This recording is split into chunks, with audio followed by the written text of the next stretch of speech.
So I'll go ahead and call this meeting to order. The first item of business that we have is the approval of the minutes. I believe Sandy sent those out a couple of weeks ago. If there's no comments or additions or retractions on any of that, do I hear any issues with the minutes from our August meeting? If I don't hear any, I'll just mark those as approved. And that moves us on to our business for today.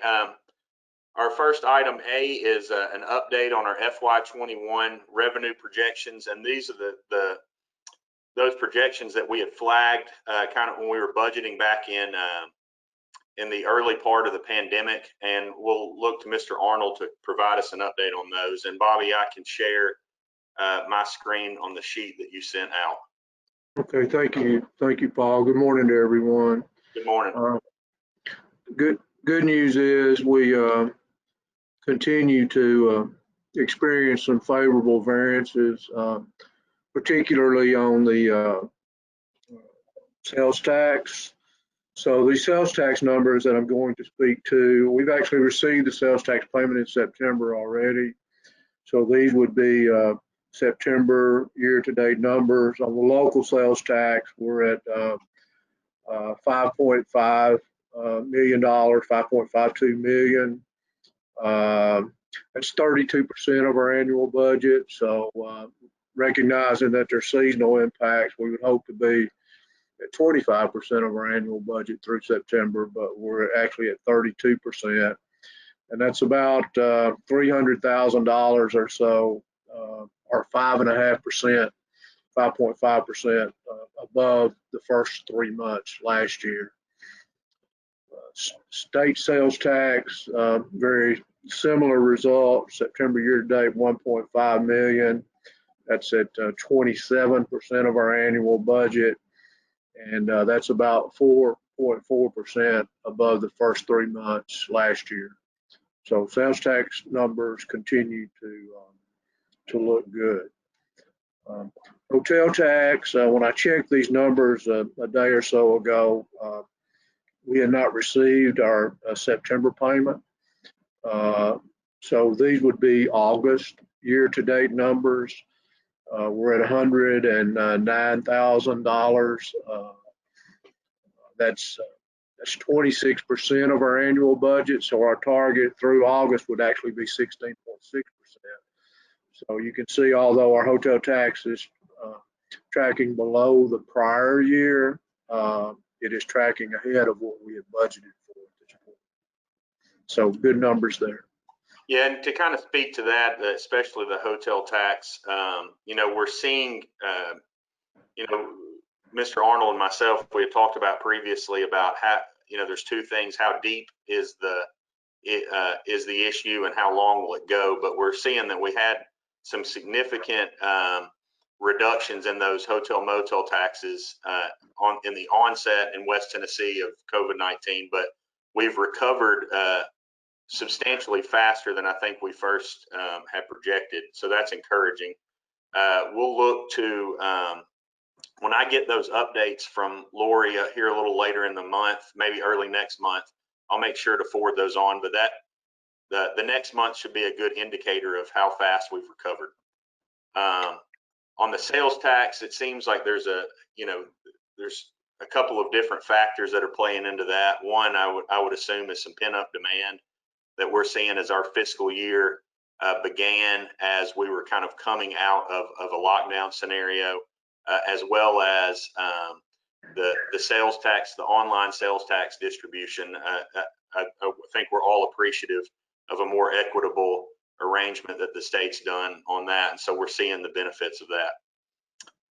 Mr. Arnold, could you move on to one thing that I'm sorry, Bobby, that I didn't talk to you about, is just a quick overview, and the mayor shared this on social media, and I'd just like to applaud your department, Mr. Arnold, and the staff in general at the city on the performance of the FY20 budget. And I know these are unaudited numbers, but I think all indications show that that we're headed in the right direction, and we really just buckled down the hatches last year. Could you share just a couple of brief points about where we ended up for the FY20 year?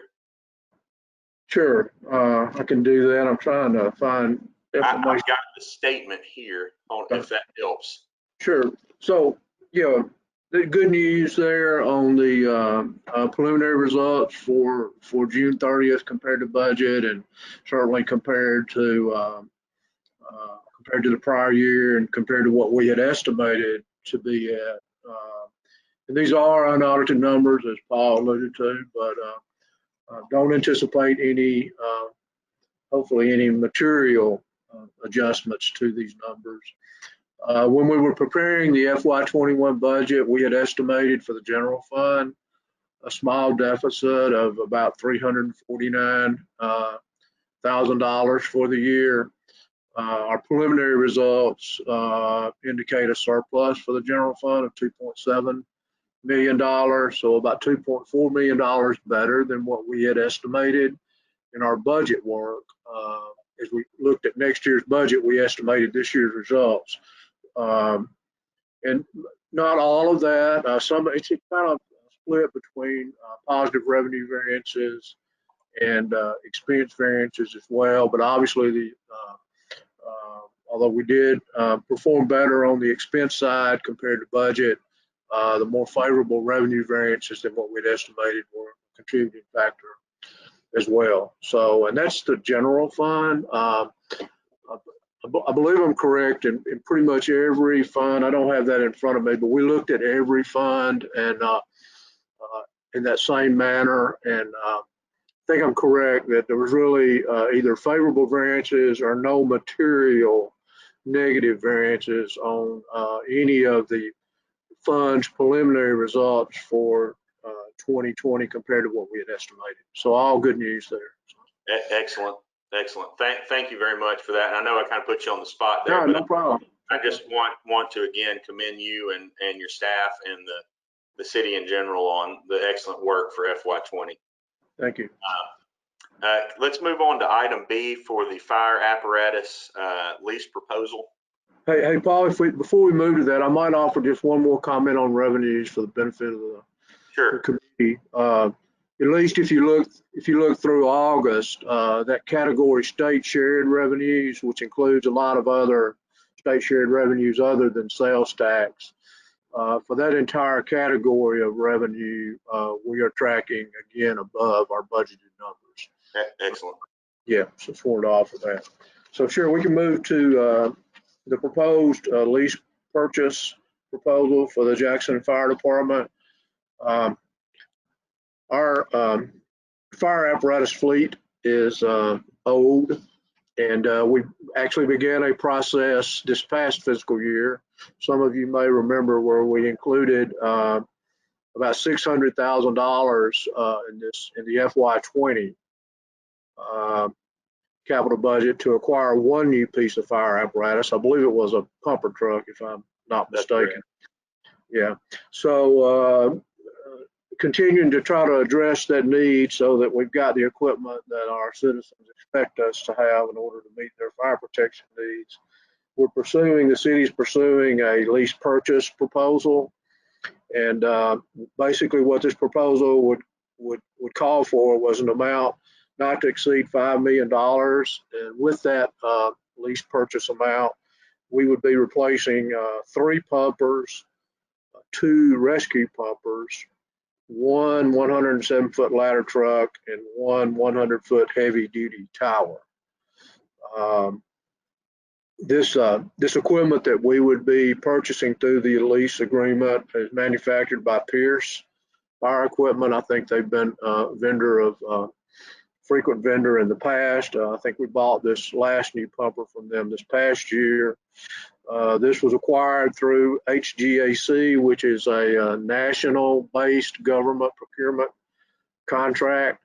And one of the, I think, important things to note about this proposal is it's kind of like trying to hit a moving target, but we are targeting to the extent that we can to be able to acquire stock fire equipment versus having to manufacture new fire equipment.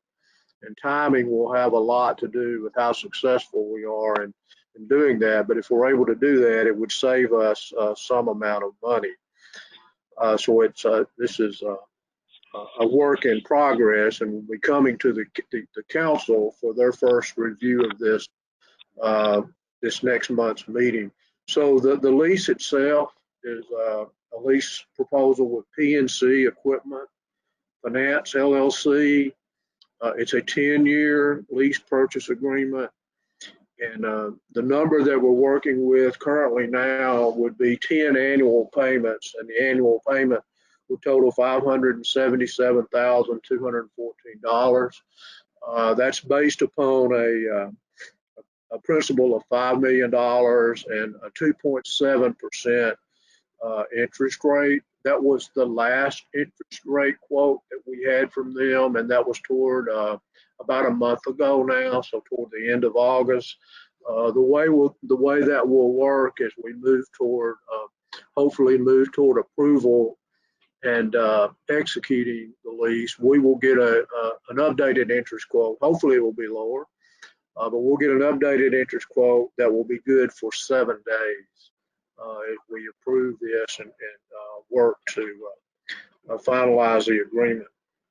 Now, the funding for that $577,000 a year payment is proposed by the fire department. They've worked really hard on this, and as you would imagine, with the age of some of our trucks and equipment, repair and maintenance cost on that aged equipment is quite higher, quite expensive, very much more than we will incur on a new piece of equipment, at least for the first 5 or 7 or 8 years or so of a new piece of equipment. So the fire department has proposed to take currently budgeted funds out of their maintenance and repair account of $119,263.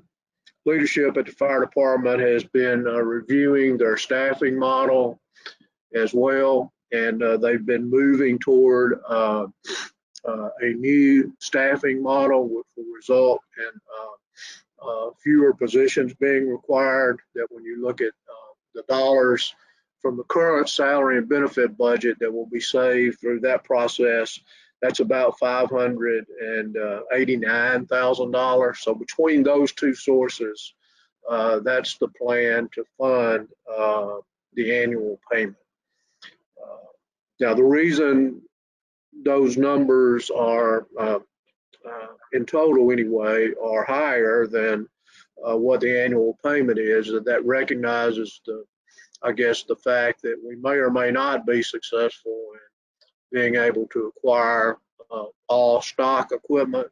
There may have to be some actual manufactured equipment, which the cost on that piece of equipment would be higher than if it was in stock. And then finally, we need to allow some room there in case we incur a higher interest rate than what we've been assuming. And finally, 2 of the fire engines that will be replaced with the new equipment will be maintained here and kept in reserve status. And the other equipment that we'll be replacing, the fire department plans to hopefully sell that equipment and use the proceeds from the sale of that equipment to provide a second set of I think they call it turnout gear for each firefighter, so that they've got a clean set of turnout gear following a fire that they have to respond to. That's a health issue if they have to continue to wear that turnout gear before it's clean. So that would be the plans to use that money from the sale of the surplus equipment. Thank you. Yeah, so if we all rewind back about 14, 15 months ago, when we started the process of laying out a 5-year capital needs plan, this was one of those significant needs that was identified throughout that plan. A lot of this equipment is beyond the 20. I believe it's a 25-year life on the on that apparatus, and it's supposed to be pulled from service after that life and actually moved into reserve status at 15. It's supposed to be completely off the road by 25. So Yeah. we have several past that. So this has been a need a can that's been kicked for a long time. You know, I appreciate Mr. Arnold and Captain Friddle for their hard work in putting this together. Any questions on this from the committee? Hey, Paul or Bobby, can you guys remind me, did we look at the, it was like up from other municipalities or from NASCAR, like a potential truck or some equipment? Did we do anything with that, or was that just an option that we were looking at? My understanding, that's exactly what we did with the fire apparatus that we acquired this past fiscal year. Okay, By so the that way, was yeah, is that correct, Mayor? That's my understanding. And you know, that was a stock vehicle that we got. You know, what I think Councilman Pretty's referring to is utilizing used vehicles that have been used like once at Daytona or something like that. Yeah. That was one option of purchasing used vehicles. That would be an upfront purchase. Okay. And that would just be purchasing one vehicle at a time. So we did look at that. Chief Friddle and Chief Samuels, after reviewing all the options, said this was the best route that they felt for us to go to maximize the replacement of our apparatuses. Gotcha.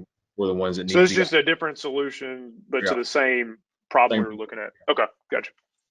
Okay. Any other discussion or questions? The useful life, are we expecting it to be 20 years for every unit that's being purchased here? Is that pretty consistent? So by the insurance standards, it's 15 years for be a frontline vehicle, and then after that, they're supposed to be put in reserve status up to 25 years. And so hopefully our plan is to get us on an actual rotation to keep those frontline vehicles in the standard of 15 years and have a constant rotation from 15 to 25 years. So we're not keeping vehicles past 25 years as frontline vehicles anymore. Okay. And do we have an estimate on what we could be looking at from a maintenance savings perspective on this? Yeah, I think that maintenance savings was in there. So we're looking at Oh, I'm sorry. reducing. Yeah, I think that'd be the fourth bullet point there, Andrew. Yeah. Okay. And right now we have one fire truck down Gotcha. Okay. on it that cost about $25,000 to replace. So they're holding off on that $25,000 expenditure in plans to replace the vehicle. So if we're able to get it at at that stock price and the current price and the current estimate on the interest rate, essentially we could be looking at a surplus from where the current budget is, right? We look at it as savings. Yeah, I mean it's what we're paying is worst case scenario of being Right. budgeted. Yeah. Okay. Thank you. Any other questions on this? As Mr. Arnold spoke about previously, this will be considered by the City Council at its upcoming meeting next Tuesday. I just wanted to bring this before, as this aligns with the capital needs plan that we had identified a year or so ago. And again, I appreciate your work on this, Mr. Arnold and Captain Friddle as well. Thank you. Let's go ahead, move on to item C, budget discussion, calendar discussion for FY22. We've talked a little bit about this. As we we're starting to enter into the second quarter of this year. We talked about moving and being more proactive in our budgeting coming into this year. We had some attempts at that last year, but the coronavirus towards the tail end of that budgeting year kind of threw some things into a tizzy. But for FY22, we just want to start to lay out a couple of dates. We want to get started on this in January. And I think there's a couple of things that may preclude or lead that discussion in January. And one of which is the alignment of, the mayor's office, what they see as needed, as well as, some feedback from the city council. And in addition, getting our budgeting communication software up and running. I'll get to that in item F. But I just wanted to go ahead and I was going to talk to the mayor and Mr. Arnold here about laying out maybe a date in November or December to have a sit-down roundtable discussion with the city council, a working discussion to kind of align some goals and objectives that the mayor's office and the council. I think we have more in common on what we hope to achieve in the city than not, and I think it'd be good to get those ideas out into the public and into each other's ears so that we can start to align those needs. Mr. Arnold, I'll kind of look to you if you can to or to the budget office to set up that date. But I'm thinking something late November, mid-December, where we can have that working session. Okay, we'll work toward that. As we move through this into this second quarter, we'll keep an eye on. We may add some dates in January, February as we get into that. But I think that's one key date that we need to go ahead and put on the calendar. We'll work on that. Any other questions or discussion on item C? We'll move on. Alex, can you provide us an update on the internal auditor hire? Yes, I've put together our most recent calendar on how this is going to go. And the interviews are going to take place at the end of the first full week of August, and saving that Monday, the 12th, if we have to do any makeups, make a selection by that Friday and an offer out, hopefully by the 16th for a start date of November the 2nd. Okay. So we're looking at kind of the first week of November to have that position. I'd like that that individual to be at these meetings. I think that's applicable. And as they kind of get in and get their sea legs, we'd like to kind of bring them up to date from an audit committee perspective on some of the things that we see that, and I'm sure that the mayor's office has a list of things that they'd like them to go ahead and look into as well. But in helping them develop out that first year budget calendar, even though we're a quarter into this year, audit calendar as we're in the first quarter of this year. So we'll just keep a flag on that to come back to. While I have you, could you also give us an update on well, before I move on, any questions on the internal auditor hire?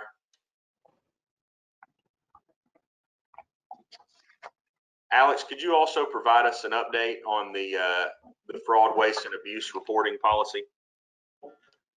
Yes, so the policy itself is done and written, and it's going to go before the city council for approval at the next meeting. That it's very similar to the one that originated out of this committee out of Lakeland. We're also working to land the plane kind of on the reporting piece of it with not balancing act, ethical advocate. And that's moving pretty fast. We'll have that probably set up ready to go around the same time that the auditor starts. Okay. And so that's surprising. Timing works out that well. And just throughout the policy, just to give you an overview of it, we stated a purpose, went into sort of the definitions of fraud, examples of fraud, kind of give definitions of that, because if people see it, they may not necessarily know it might be fraud. So kind of giving them a little education on that, how it occurs and how we plan to prevent it, how they need to plan to prevent it, and how if they see it, we can report it.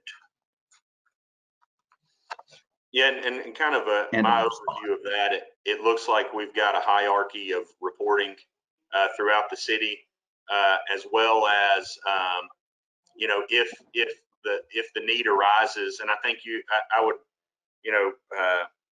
like to comment that ethical advocate seems like a good, or a system like that seems like a good way to go, and that kind of gets it off city employees' plates and allows it to go through another system if need be.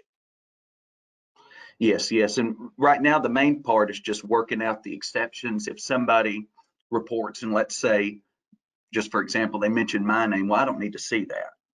Right. Or whoever it is that's getting them. And so just making sure the exceptions are set up, pretty foolproof. Sure. Any questions on this? This is something that we worked on over the course of last year and coming to fruition here. Any questions on this? If not, we'll move on to item F, Balancing Act. This is our citizen legible budget software. I'll pull up. I worked on this past week to kind of get this dialed back in. Let me see if I can get this going here. All right, tools getting blocked. Here we go. So I've gone back through and tightened up the simulation. I had a meeting with Mr. Arnold, Mr. Reed, and the mayor about this, and went back through and in doing so, what I've been looking at is how do we if you look at our budget now, a lot of our line items, to the layperson may not make any sense. And so what we've been working on is communicating kind of the high points and distilling this information down to the layperson. That's in the citizen legible budget. And so what I've done is I've gone through and with general government accumulated, instead of having the mayor's office and the city council, I've put them into one group. But if you want that additional information, I've gone through and added some graphs that kind of break that down into the subcategories that are involved. So these categories align directly with our adopted budget. I'd also like to, and it's something that we need to make sure we get up on our website, and I had trouble finding it, may be there, but the line item detail of our adopted budget. I don't know if I couldn't find it when I was looking last night, but I think once we get that set up, we can also put a link to that on every single detail list, where if somebody's interested, they can click in and find all the detail that they need. But what I've done is I've gone through and broken these out. For example, in finance and accounting, that ends up grabbing purchasing, accounting, and the revenue office, putting those into a group. Each one of these graphs, as you'll see, is shareable. And so, if a citizen sees something that they want to comment about, they can click, they can share it on Facebook or other social media. But this is a good way, I think, that breaks down, and it took me some time to reorganize some things. We have, for example, appropriations and transfers. Our Miss Tennessee volunteer pageant donation is in another category next to the Civic Center, but I think it's more appropriate to have that combined with transfers or appropriations as it's appropriated to that use. As far as public works, infrastructure, like for infrastructure, for example, putting all the infrastructural investment that we have out of the operating budget into one place really gives you an idea of how much we're spending on maintenance of our infrastructure. And that's from street lighting to the streets themselves, stormwater, sidewalks, signalization. So you can see accumulating in this way lets you know, hey, I'm spending $7.2 million annually on those operational maintenance. So all this comes down, gives you a total at the bottom, and then on a revenue side, that's broken out as well. You can come in and adjust our property tax rate by a 100%, and every time you hit that, it's going to give you, it's going to increase that by what a penny increase would be. And so you can adjust this and up and down. One of the things that we talked about, and Mr. Reed and I are working on this, is getting kind of a sounding board. But I'd also like this committee to work as a sounding board as well. I've sent you out about an hour ago the most recent version of this. I'd ask each of you to just go through, click around on this, look at it.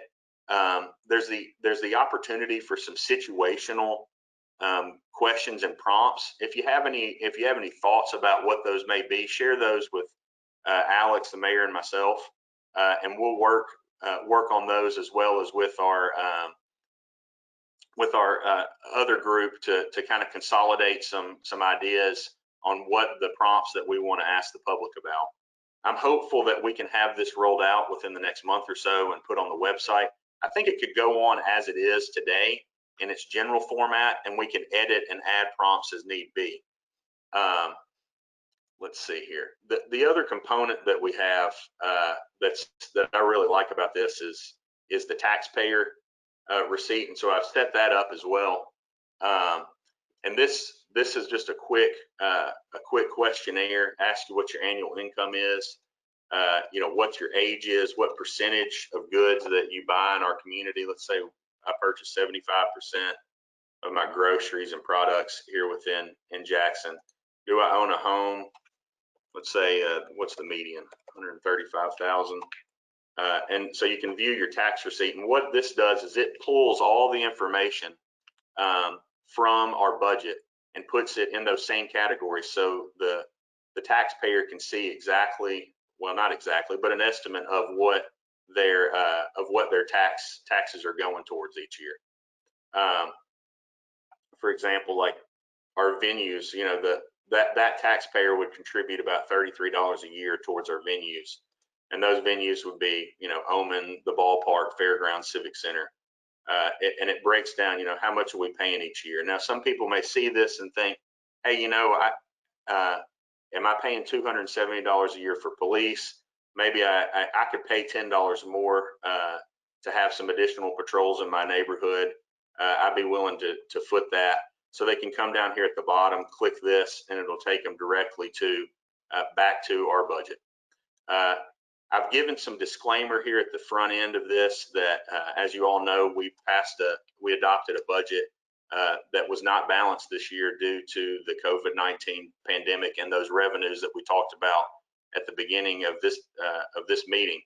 And so I kind of give some information about that, but also an invitation for those of you and the public eventually that'll look at this to, explore this, question it, comment, and submit their budgets.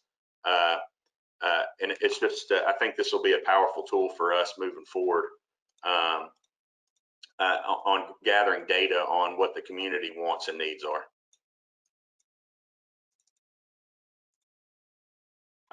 Any questions on that? I've been buried in this for the past 48 hours, so I'm willing to answer any questions that anybody wants to throw at me. I just want to say, Mr. Chairman, that you've done yeoman's work on this, and you deserve to be recognized. Not that you will be recognized, but you deserve to be recognized. That's about the best I got. I think 48 hours on this is lowballing it from the amount of time to get collectively you've spent on this. I appreciate all the work you've done. Well, I appreciate that. Yeah, as all of y'all know me by now, this is like it's a hobby for me. So instead of watching my Netflix specials, I had to defer and get some city work in.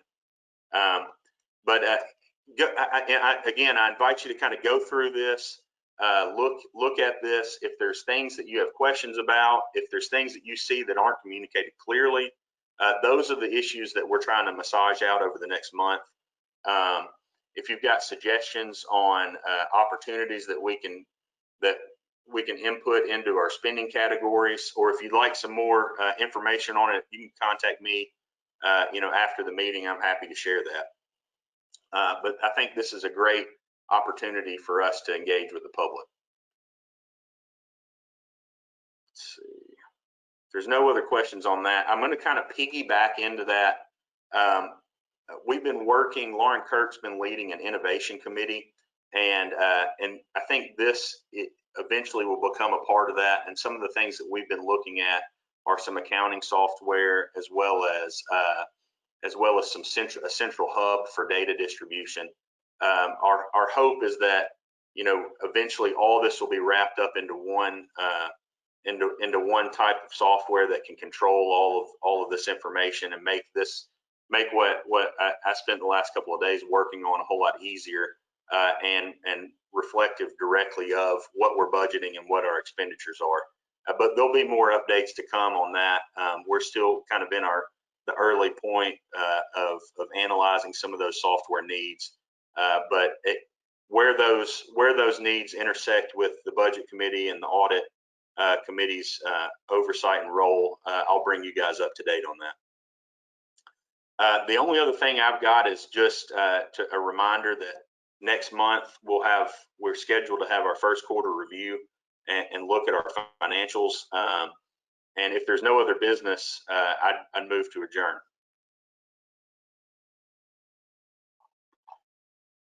All right, I don't see anybody. Maybe my connection's any other questions on any topics we have? All right. Everybody, I appreciate your time today. Stay safe, stay healthy. And Mark, do you have something to say? Your mic's going off there. No, I'm good. I'm good. I appreciate the work you've put into this, Paul, Absolutely. and the news sounds good. All right. Well, everybody, I'll see some of you later this week. And for those of you not, I'll see you next month. Thank you, Paul. Thank you for your efforts. Appreciate it. Thank you, Paul. You guys.